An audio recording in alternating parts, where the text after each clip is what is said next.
जब भी ये ईद आती है कलेजा फट जाता है, दिल भर आता है, लेकिन उस बच्चे के प्यार ने मुझे कभी एहसास नहीं होने दिया। लेकिन जब तक अपने बेगम के बाजार तक नहीं आता मुझे सुकून नहीं मिलता। थोड़ी देर बैठता हूँ मजार के पास, अगर मेरा बेटा आ गया तो ठीक है, उसका इंतजार करता हूँ।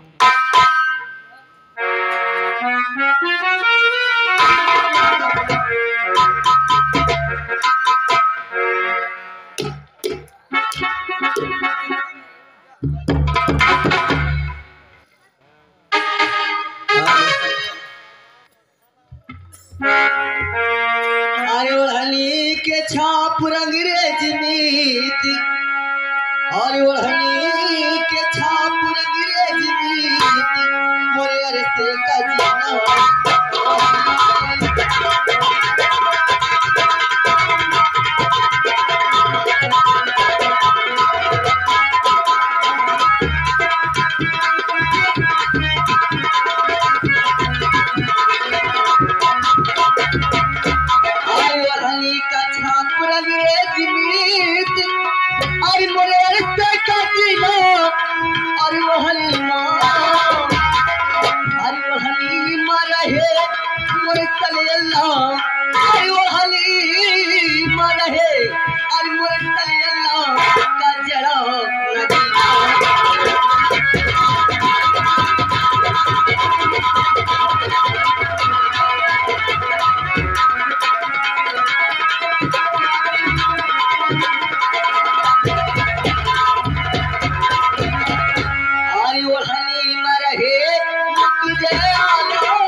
जिससे महका और इस्लाम मेरा, और जिससे महका इस्लाम मेरा, हजरत का पसीना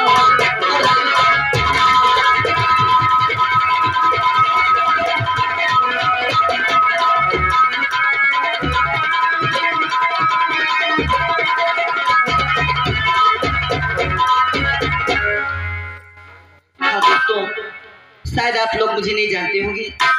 मेरा नाम है गुलशन और मैं आज जब मैं स्कूल से आ रहा था तो रास्ते में मेरे दोस्त हुए, वो कहने लगे कि गुलशन कहाँ जा रहे हो यार, आज तो त्योहार है। और जब मैं घर गया देखा कि मेरे अब्बू घर पे नहीं, ना जाने अब्बू कहाँ चले जाते हैं। आज मैं चलता हूँ देखता हूँ कि अब्बू है कहाँ। चलता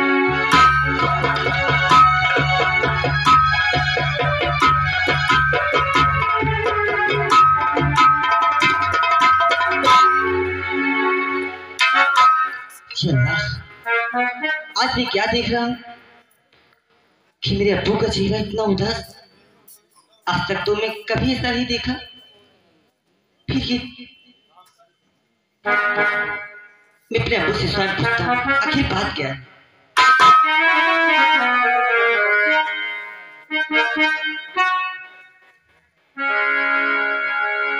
अरे अब्बू जी तुम साफ साफ कर दीजिए इजहार, आज ईद का दिन है और बहन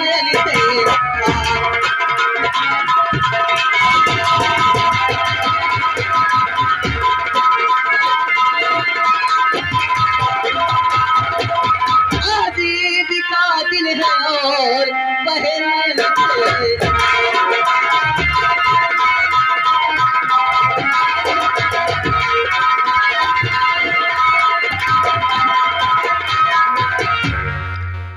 मेरे लाल, बस ऐसे तुम्हारे अम्मी जान के मजार पर आया और बस बैठ गया।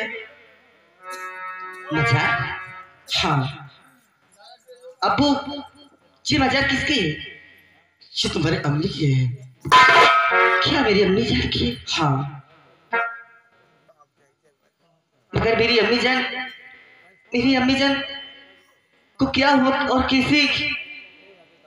अरे बीमारी के कारण से बहुत इलाज कराया नहीं बची है। खैर छोड़ो इन बातों को, तुम इसमें क्यों परेशान होते हो? आओ चलते हैं घर, और आज ईद का त्योहार है, इससे मनाते हैं, सारे लोग घर पर आ जाएंगे। नहीं अब्बू, जब आप जानते थे कि आज ईद का त्योहार है तो आप इस मजार के सामने बैठकर रो रहे हैं। इसका मतलब इसमें कोई राज है, आप अपने बेटे गुलशन से छुपा रहे हैं। नहीं बेटा, ऐसी बात नहीं है। जो अपने बिछड़ जाते हैं कौन याद करके नहीं आंसू बहाता, बस यूं ही चलाए खा आंसू निकल आए, तो इसमें कौन सी सोचने वाली बात है? अब्बू, मैं तुमसे एक बार और पूछ रहा हूँ, तुम्हें उस अल्लाह की सौगंध है, तुम्हें परवरदिगार की सौगंध है, तुम्हें तुम्हारे गुलशन की सौगंध है। अब्बू, आखिर क्या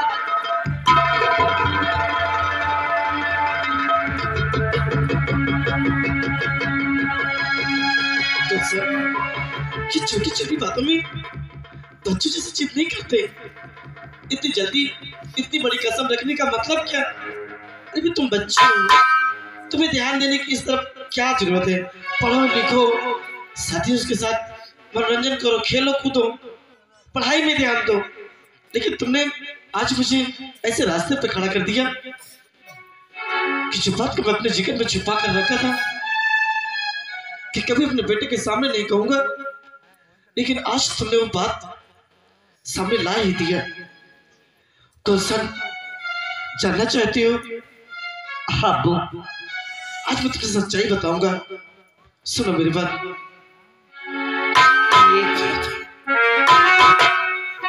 कहो क्या बात में गुलशन, और कहो क्या बात में गुलशन, बड़ी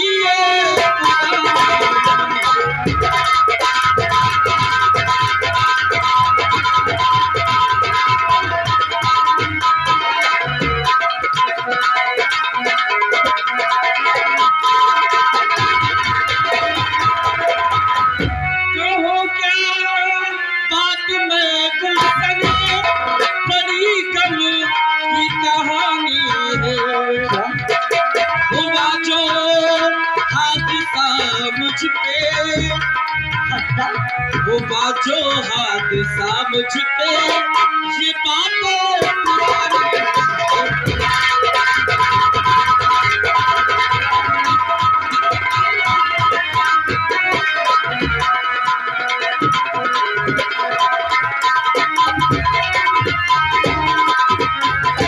गुलशन, बहुत पुरानी बात है। जब तू छोटा से था तभी इस संसार में एक खूंखार जानवर शैतान शायद आज भी सलामत है, और उसने हमारे घर में डाका डाला। उसका नाम जानते हो कौन है? कौन है? उस शैतान का नाम दर्शन है। दर्शन के नाम से वो मशहूर है। खूंखार भेड़िया हमारे घर में आया और तिजोरी की चाबी मांग रहा था, लेकिन हमारे पास कोई तिजोरी की चाबी नहीं थी। उसने गोली मुझ पर चलाई और सामने अम्मी तुम्हारी आ गई और गोली तुम्हारी अम्मी को लगी।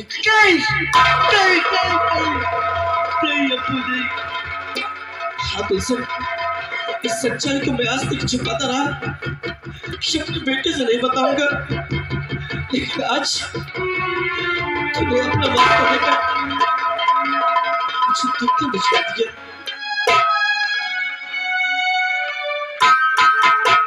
खैर गुलशन, छोड़ इन बातों को, चल घर और चलते हैं, त्योहार मनाते हैं।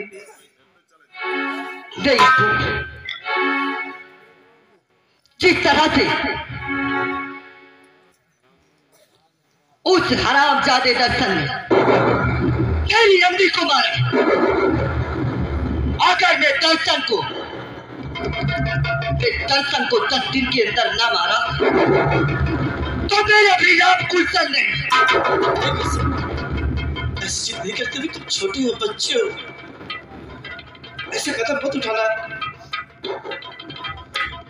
सब तुम जानते हो कि तुम्हारे सिवा मेरा इस संसार में कुछ भी नहीं है, कोई नहीं है।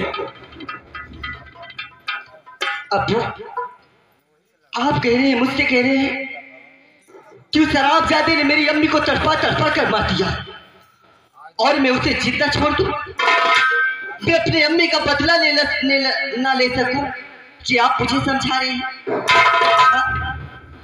मैं अल्लाह की सौगंध खाकर कहता हूं, मैं अपनी अम्मी की मजार की सौगंध खा के कहता हूं, जब तलक में दर्शन को नहीं मार दूंगा, मैं अपना मुखड़ा आपको नहीं दिखाऊंगा।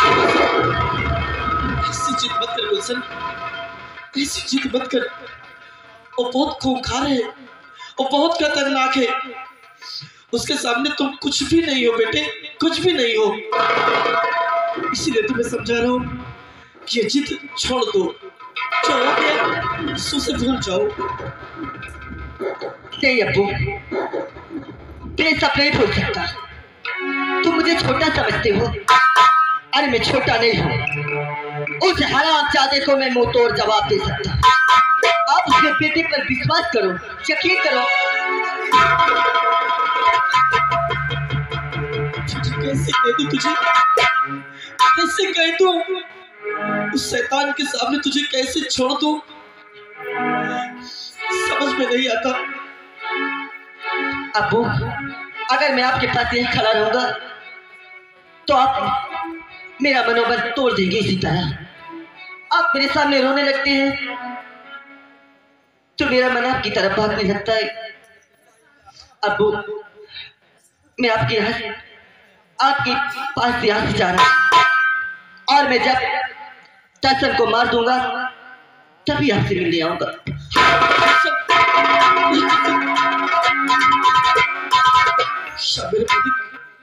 मेरे नूर जिगर का मदद करना परवरदिगार, मदद करना।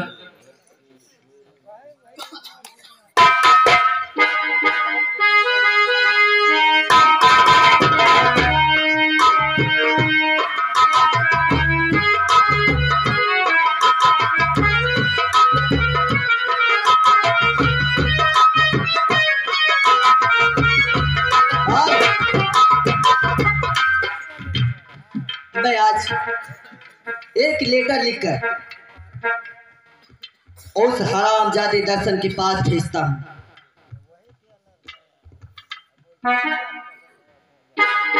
चलता हूं, लेटर लिखता हूं और इस लेटर को कहीं पहाड़ियों में पेड़ों में जाकर चिपका देता।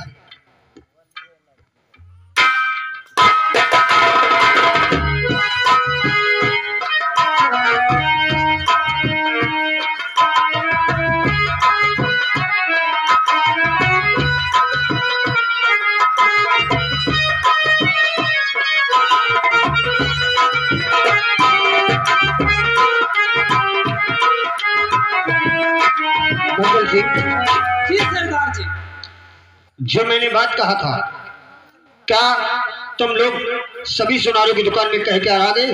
हम लोग सभी सुनार की दुकान में ऑर्डर दे दिए, कह दिए, लेकिन अभी तक कोई कलम नहीं आई। आते होंगे। अगर सूखा बेटी आ गई तो मैं उसे जवाब क्या दूंगा? नहीं सरदार जी, आ जाएंगे। सरदार जय भवानी की। जय भवानी। पगल, मैं क्या किसी सुनार ने कलम देने से इनकार करने का पत्र भेजा है क्या? नहीं, मैं जैसे ही अपना पोज चेंज किया, हाँ मार्केट में घूमना शुरू कर दिया, हाँ, तो देखता हूँ एक दीवार में ऐसा ही चिपका हुआ था जिसमें आपका नाम लिखा हुआ था। मेरा नाम? जी। पुलिस वालों ने मेरे लिए इनाम निकाला होगा। नहीं, इसमें किसी थानेदार का तो नाम नहीं। तो फिर मेरा नाम लिखकर पत्र किसने चिपकाया? अभी इसको तो पढ़ना पड़ेगा पूरी तरह से, तब पता चलेगा। मैं तो आपका नाम देखकर इसको लेके चला आया। पढ़ो, इसमें क्या लिखा है और किस लिए चिपकाया गया है? हरामजादे कुत्ते, लिखा है, इसमें लिखा हुआ है। मेरा नाम लिखा हुआ है और ऐसी गालियां लिखी हुई है। हाँ। अरे आगे सुनो। पढ़ो इसे। कुत्ते कमीने, आज से 25 साल पहले तुमने मेरी माँ का खून किया है, उसी का बदला लेने आ रहा है तुम्हारा बाप गुलशन। भेजने वाला गुलशन और पाने वाला दर्शन। किसकी इतनी बड़ी हिम्मत होगी कि दर्शन को मारने की धमकी दिया? ये पात्र नहीं, उसने अपनी मौत का पैगाम भेजा है। उसे ये नहीं मालूम कि दर्शन वो पहाड़ है जिससे टकरा टकरा कर तूफान अपना दम तोड़ देता है। उसकी ये हिम्मत कि मेरे नाम पर धमकी देकर उसने जगह जगह पर चिपकाया है। जितनी जगह में पत्थर चिपके होंगे मैं उसके उतने ही टुकड़े करूंगा। गुलशन, तुझे ये नहीं मालूम कि दर्शन क्या भला है,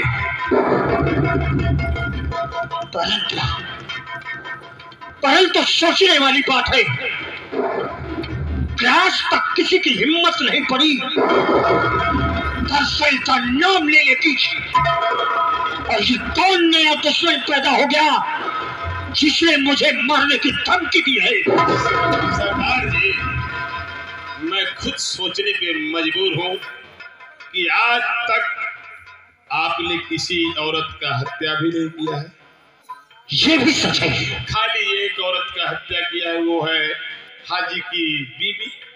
परंतु उसके कोई बेटा नहीं था। उसके एक बेटी थी जिसे हम उठा के लाए हैं। हाँ, तो हमारे समझ में नहीं आ रहा है कि ये अपनी माँ का बदला लेने के लिए आपसे कौन मोरा खा रहा है।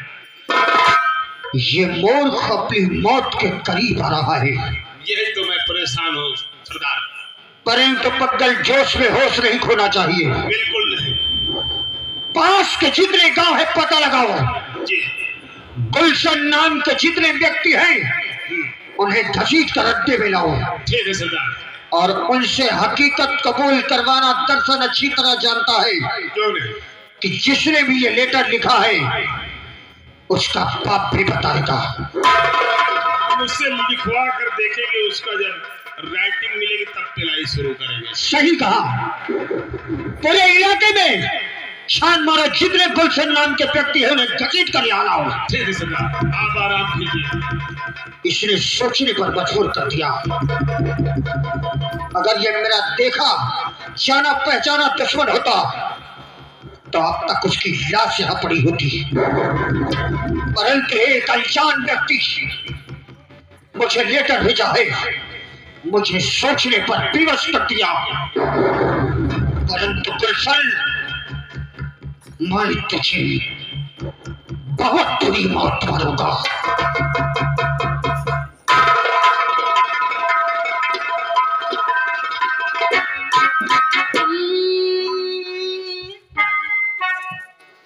भर भय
देख रही हूँ पिताजी मेरे बड़ी सोच में बैठे हैं, आखिर बात क्या हो सकती है। अचानक मैं यहाँ पर आ गई। बाबूजी,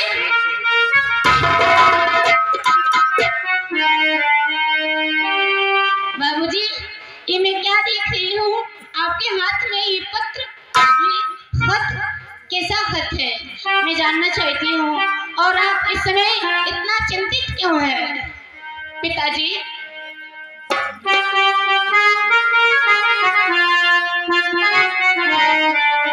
और खाते पढ़ने बाबू क्या गमगीन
बेटी सुखा, कौन सी बात इसमें लिखी? हम अवश्य बताएंगे तुम्हें।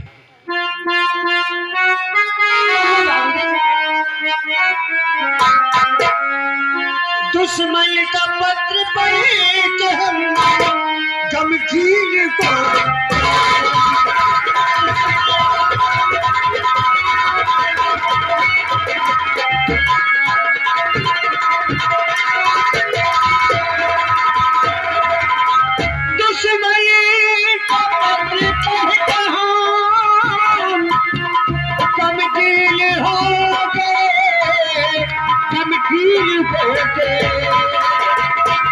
यही बात सोचने में हम लीन को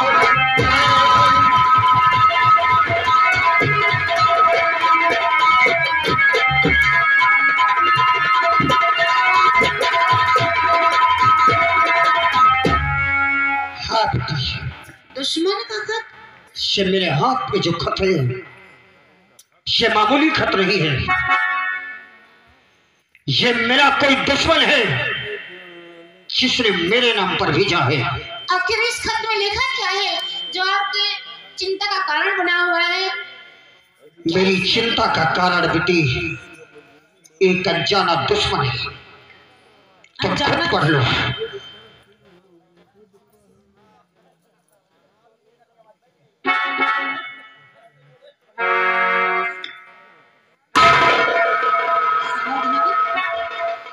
आज से 25 साल पहले जो तुमने मेरी माँ का खून कर दिया है उसका बदला लेने के लिए मैं आ रहा हूँ। हमारा दुश्मन गुलशन। हाँ बेटी, गुलशन, यही गुलशन जिसने एक झूठा आरोप मुझ पर लगाया और मुझे मारने की धमकी दी। बाबूजी, बाबूजी, मैं तो जिंदा नहीं हूँ, नहीं। आपने कब सितम ऐसा भारी, आपको ऐसा मैं अनजाने न थे, आपने दिल ये किसका दुखाया।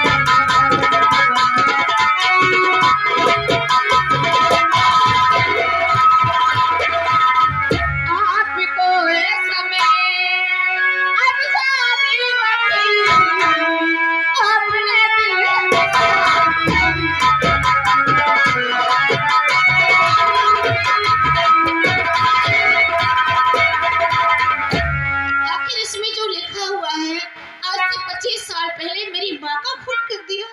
मुझे समझ नहीं आ रहा आपने ऐसा काम क्यों किया। तो बात मेरी सुनो बे कि तुम ध्यान से,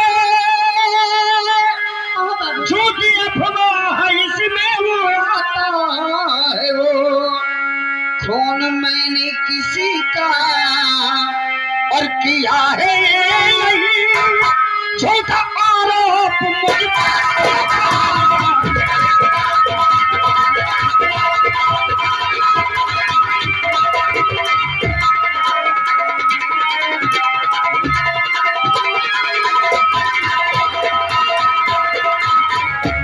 खून मैंने किसी का और किया है नहीं झूठा आरोप मुझ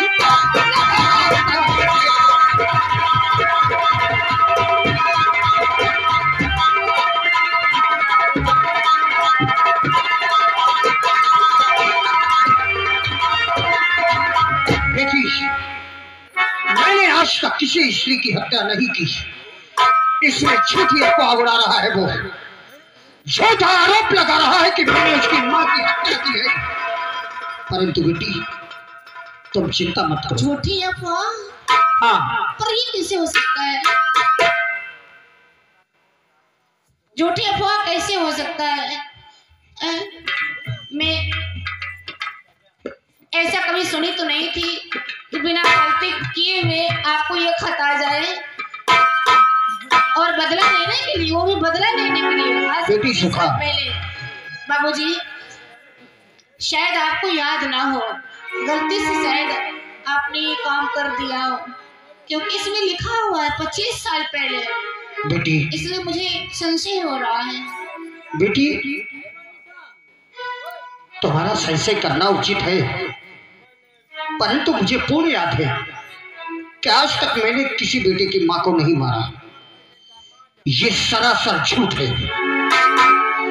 और बेटा तुम चिंता मत करो, ऐसी अफवाहें और ऐसी धमकियां दर्शन के पास हमेशा आती रहती हैं, और ऐसी धमकियों से उलझने में अगर मैंने अपने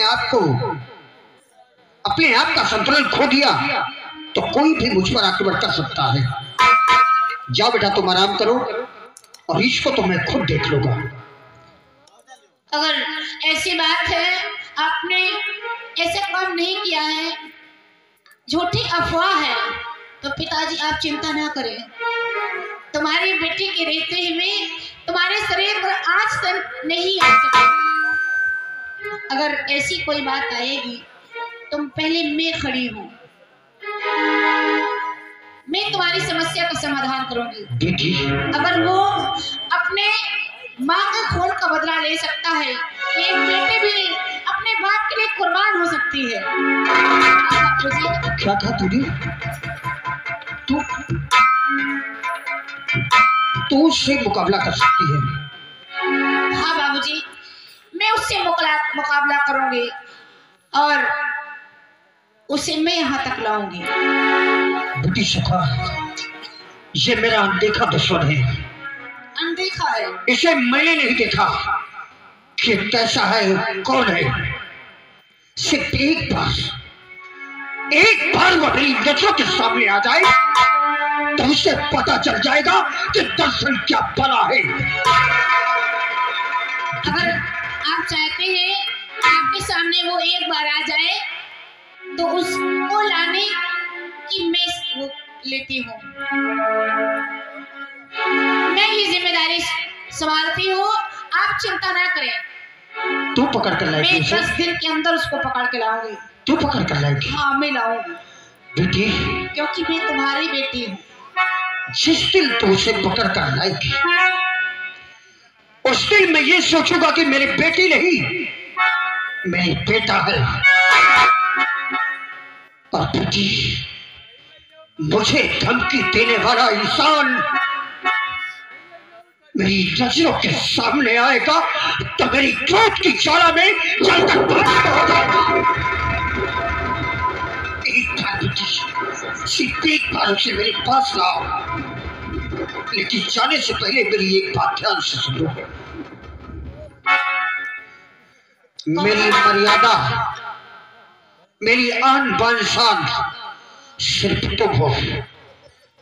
जाओ बेटी, जो हथियार चाहिए ले लो, जितने आदमी चाहिए साथ में ले जाओ, लेकिन मेरी मर्यादा पे कभी कोई आंच ना आने पाएगी। ऐसा कभी नहीं होगा। आपकी मर्यादा में आज कभी नहीं आएगी। ये बेटी तुम्हारे वादा करती है।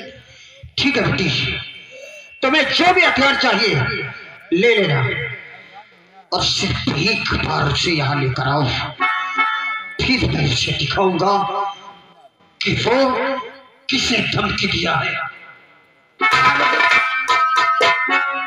मैं अकेले तो नहीं जा सकती, मेरे साथ पगल को भेज दो। पगल को?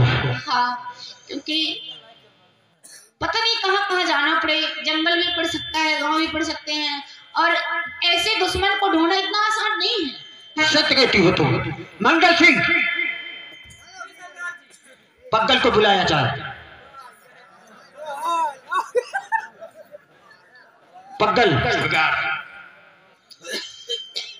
उस गुलशन को पकड़ने की सौगंध हमारी बेटी ने उठाई है। मैं खुद जब से आपके यहाँ पे ढूंढता या सारे का मिल जाए तो बताओ तो। लेकिन मैंने अपनी बेटी को कहा कि जितने आदमी चाहिए ले लो, जो हथियार चाहिए ले लो। अच्छा, उसने सिर्फ तुम्हें चुना है।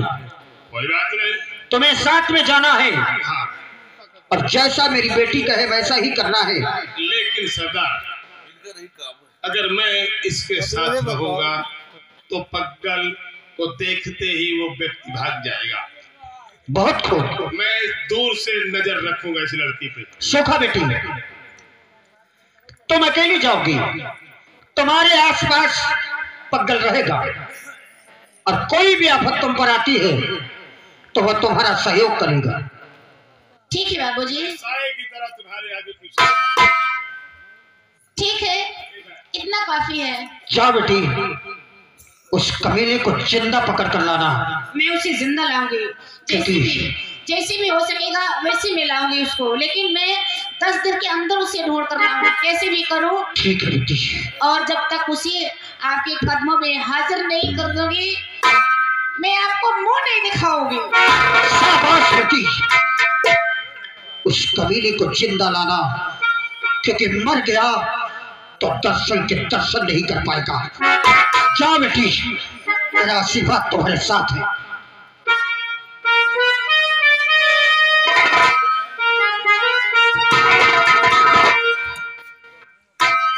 देखिए, कहो। वो डाकुओं का इलाका है। डाकुओं का इलाका?